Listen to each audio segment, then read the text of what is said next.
William Wordsworth का play है as you like it, spoken by Jack. ठीक है, जैक करेक्टर है उसके अंदर, उसने कई डायलॉग्स बोले हैं जो कि बहुत इंपॉर्टेंट डायलॉग्स हैं। तो उनमें से कुछ ये भी डायलॉग्स इंपॉर्टेंट है जो कि बकायदा हमारे पास पोइट्री की फॉर्म में है।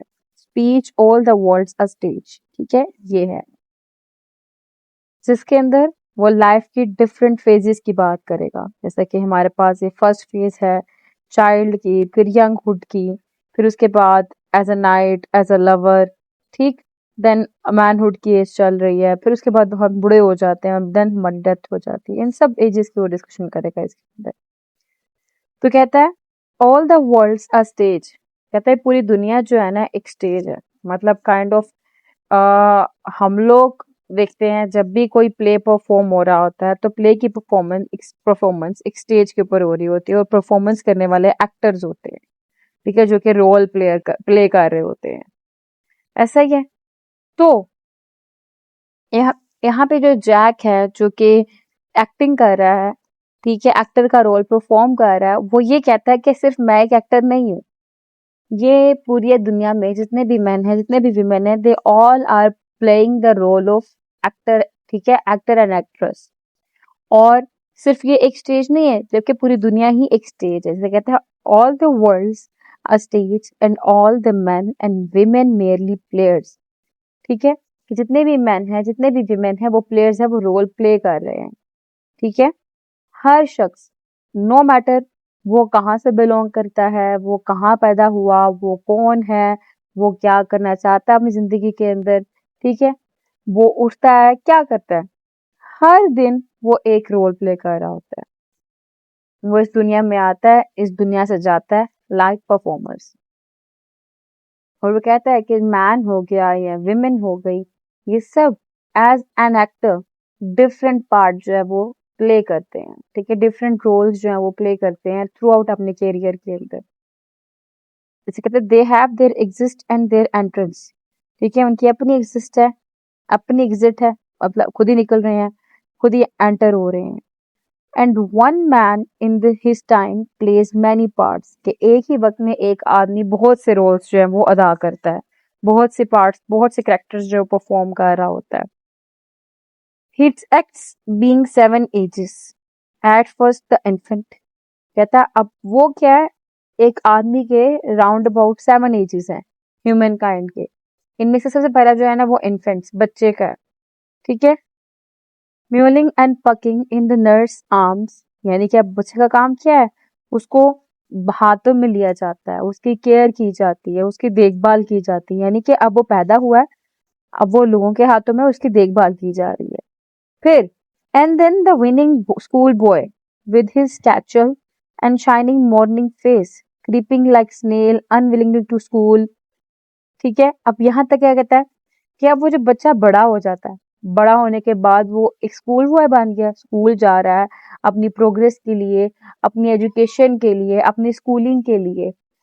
कहता है अब जब वो सुबह सुबह उठता है, अब वो सुबह सुबह उठने के बाद स्कूल जा रहा है, उसका चेहरा चमक रहा है, शाइनिंग फेस है, ठीक। उसके बाद कहता अनविलिंग टू स्कूल, हालांकि जाना नहीं चाहता लेकिन फिर भी वो सुस्त सुस्त स्नेल आहिस्ता आहिस्ता रेंगता हुआ स्कूल की तरफ मूव कर रहा है। तो कहता है with and then the lover, कहता है स्कूल बॉय के बाद जो फेज है वो लवर की है, साइंग लाइक फर्नेस, ठीक है, फर्नेस की तरह, फर्नेस भट्टी कहते हैं, भट्टी को कहते हैं, ठीक है। तो कहता है एक लवर की तरह भी है, क्योंकि उसको अपनी लाइफ के अंदर लाइक दुख भी महसूस करना पड़ रहा होता है, लॉसेस भी फेस करना पड़ रहे होते हैं। With a woeful ballad made to his mistress eyebrow, यानी उसका एक रोल एक लवर का भी है, जो कि दुख भरी दास्तानों जो है फॉर्म में गाने लिख रहा होता है अपने लवर के लिए, अपने बिलवर्ड के लिए।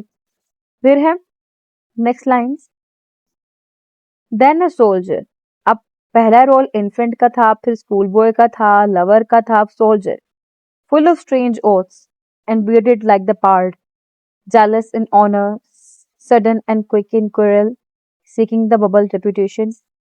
अब यहाँ पे पार्ट बेसिकली लेपर्ड के लिए, चीते के लिए वर्ड यूज किया जाता है, और इधर कहा गया है कि वो सोल्जर बन जाता है, जो स्ट्रेंज प्रोमिसेस करता है, अजीब किस्म की वादे करता है, कस्में खाता है। उसकी दाढ़ी होती है एक चीते की तरह, और बहुत ही फायरसली प्रोटेक्टिव एक्ट कर रहा होता है अपने ऑनर की खातिर। और हमेशा वो लड़ने के लिए तैयार होता है, जो भी उसकी लाइफ के अंदर रिस्क आते हैं उनको लेने के लिए तैयार होता है। फिर नेक्स्ट लाइंस है, and then the justice in fair round, belly with good, capon lined, with eyes wear and beard of formal cut, full of bias as modern instances, and so plays his part. यहाँ पे कैपन जो basically रूस्टेड को कहते हैं, रूस्टेड मुर्गा जो होता है, जिसको इनाम के तौर पे टेंडर मीट दिया जाता है। ठीक है, अब यहाँ पे सास जो है एक वाइस सेइंग या प्रोवर्ब को रेफर कर रहा है। मॉडर्न इंस्टेंसेस जो है वो रेफर कर रहे हैं करंट एग्जांपल्स को, सिचुएशंस को। अब यहाँ पे बात की गई है जज की। कहते हैं नेक्स्ट पर्सन जो वो बनता है ना, वो जज है, जो कि राउंड और वेल फेड बैली उसकी होती है। वो गुड फूड को एंजॉय कर रहा होता है। उसकी जो लुक होती है बहुत ही सीरियस होती है, नीटली ट्रिम्ड बियर्ड होती है उसकी, और वो ऑफन जो है अपने पास्ट एक्सपीरियंस की और करंट इवेंट्स की बेस पे वाइज एडवाइसेस भी देता है। ठीक है, that's how they live their life. ठीक है, फिर उसके बाद है the sixth age shift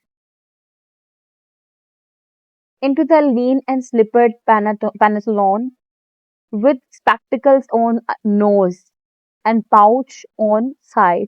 His youthful horse well saved a world too wide for his shrunk shank and his big manly voice, turning again toward childish treble pipes and whistles in his sound. यहाँ पे Pantaloon जो है ना, Pantaloon का मतलब होता है एक elderly comic character traditional theatre के अंदर, जिसको फुलिश या बफून भी कहा जाता है। और होस बेसिकली यहाँ पे टाइट फिटिंग ट्राउजर को कहते हैं। ट्रेबल का मतलब होता है हाई पिच साउंड या वॉइस। ठीक है, अब यहाँ पे क्या आ गया है कि फिर वो पर्सन आता है स्टेज के ऊपर जो कि ओल्ड एज में होता है। ठीक है, यानी पहले हमने देखा इन्फेंट था, फिर स्कूल बॉय था, फिर लवर था, फिर सोल्जर था, फिर हमारे पास जज आ गया। पर्सन अब जो अपने ओल्ड एज में जा रहा होता है, जो बिल्कुल थिन और फीबल हो चुका होता है, उसने स्लीपर्स पहने हुए हैं, ग्लासेस पहने हुए हैं, और अपने साइड के ऊपर एक बैग पहना हुआ है। उसकी पैंट्स जो है वो अब टाइट और फिटिंग की जो फॉर्म में हुआ करती थी, अब क्या हो गया, बिग हो चुकी हुई है और उनकी स्किनी लेग्स के लिए। और their once deep voice now sounds weak and high pitched like a child's when they speak। ठीक है, अब उसकी जो बड़ी भारी भरकम आवाज थी अब बच्चे की तरह बिल्कुल बारीक सी हो चुकी हुई है। फिर है last scene of all that ends this strange eventful history is second childishness and mere oblivion, sense teeth, sense eyes, sense taste, sense everything। यहाँ पे सेंस का मतलब होता है विदाउट और लैकिंग। कहता है यहाँ पे जो फाइनली स्टेज है लाइफ की, वो क्या है, लास्ट सीन जो प्ले होता है उसका, जहाँ पे सब कुछ खत्म हो जाता है। यहाँ क्या डेथ बात कर रहा है, डेथ की बात कर रहा है। डेथ के टाइम पे क्या होता है, इंसान जो है ना मरने से बिल्कुल पहले पहले बिल्कुल दोबारा अपने चाइल्ड की एज में वापस चला जाता है। कहते नहीं जब इंसान बूढ़ा हो जाता है तो उसको उसका बचपना जो है वापस लौट आता है, उस टाइम की बात की जा रही है। ये टाइम जो है वो स्टेट ऑफ ऑब्लिवियन होता है, ना कोई दांत होता है, ना आई साइट होती, ना टेस्ट, ना अवेयरनेस ऑफ एनीथिंग। ठीक है, यानी एट द एंड डेथ हो जाती है। ठीक, मीन्स यहाँ पे जो इन्फेंसी से लेके ओल्ड एज और इवेंचुअल डिक्लाइन है, डेथ है, उसकी बात यहाँ पे जो है डिपिक्ट की गई है।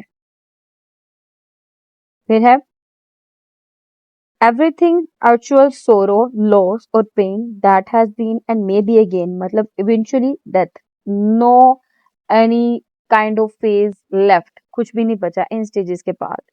ठीक है, ये कुछ 7 स्टेजेस जिनको मेटाफोरिकली यहाँ पर रिप्रेजेंट किया है विलियम शेक्सपियर ने जैक की स्पीच के थ्रू। ठीक, तो ये हमारी पोइम थी। इसके अलावा इस पोइम के अंदर सिमिली का यूज किया गया, जब उसने कहा लाइक क्रीपिंग स्नेल। ठीक है, जब क्रीपिंग लाइक का स्नेल जब उसने यहाँ पे बात की थी, ये सिमिली का यूज है। इस टाइम बियर्डेड लाइक पैड, ठीक है, ये भी एक सिमिली है। इसमें मेटाफर का यूज किया गया क्योंकि एंटायर स्पीच जो है इटसेल्फ मेटाफर है, ठीक है। और मोर लाइक सिंबलिज्म है जहाँ पे मेन और विमेन को प्लेयर के तौर पे पोर्ट्रेट किया जा रहा है, जबकि लाइफ जो है यहाँ पे स्टेजेस के फॉर्म में रेफर की जा रही है। तो शेक्सपियर ने स्टेज को एक्सटेंडेड मेटाफर के तौर पे यूज किया है। रेपिटेशन यहाँ पे यूज की जा रही है और ये पूरी जो स्पीच थी एक मोनोलॉग की फॉर्म में थी, यानी एक सिंगल पर्सन है वो स्पीच कर रहा है। और इसमें रिपीटेड जो है जैसे कि सेंस, एज, इस तरह के वर्ड रिपीट किए गए हैं for the sake of emphasise. Clear. Anaphora का यूज किया जा रहा है जैसे कि लाइन नंबर 8 और 9 में जो वर्ड है वो एंड और एंड से बिलोंग हो रहा है, रिपीट हो रहा है, एंड देन एंड शाइनिंग, ठीक है। एनाफोरा का यूज किया जा रहा है। एनाफोरा का मतलब भी होता है कि जो स्टार्टिंग का वर्ड है हर लाइन के अंदर रिपीट हो जाए, ठीक है। एलिट्रेशन का यूज किया गया, ही श्रंक शैंक, क्विक, इंक्वायर्ड, ठीक है। ऑनोमेटोपिया जिसमें विसल साउंड इंडिकेट किया जा रहा है। ऑनोमेटोपिया कहते हैं कि जिसके अंदर हमारे पास साउंड्स की आवाजें आए, ठीक है। ये इसके अंदर जो है हमारे पास फिगर ऑफ स्पीच कुछ यूज किए गए हैं। फर्दर इस पोएम के अंदर 7 एजेस ऑफ मैन, ये बहुत इंपॉर्टेंट एजेस हैं जो मैंने आपको स्टार्टिंग में भी बताया। इसके अंदर भी जिसमें इन्फेंसी है जो 5 to 6 लाइन चलती है, फिर बॉयहुड है 7 to 9 लाइन तक, फिर टीन एज का टाइम पीरियड है जो 9 से 11 लाइन में थी, फिर यूथ है 11 to 15 time period, middle age 15 to 19 line में थी, old age 19 to 25 and seven stage है डेथ, ठीक है, 25 to 28 लाइन्स में हम लोगों ने इनको देखा। क्लियर हो गया। अब इसके बाद इसमें जो थीम थे वो futility of humanities place in the world, ये है theme of time, ageing, memory और पर्पस ऑफ लाइफ को इंडिकेट किया जा रहा है। टोन और मूड सॉम्बर है और डिप्रेसिंग मूड दिखाया गया है स्टोरी के अंदर, ठीक है। तो हिस्टोरिकल कॉन्टेक्स्ट मैंने आपको बता दिया कि विलियम शेक्सपियर का प्ले था, as you like it comedy है वो, उसमें से ही इसका कॉन्टेक्स्ट लिया गया होगा। तो वीडियो पसंद है, वीडियो को लाइक भी करिएगा, चैनल को सब्सक्राइब करना मत भूलिएगा, दुआ में खास याद रखिएगा। Stay tuned with us, take care.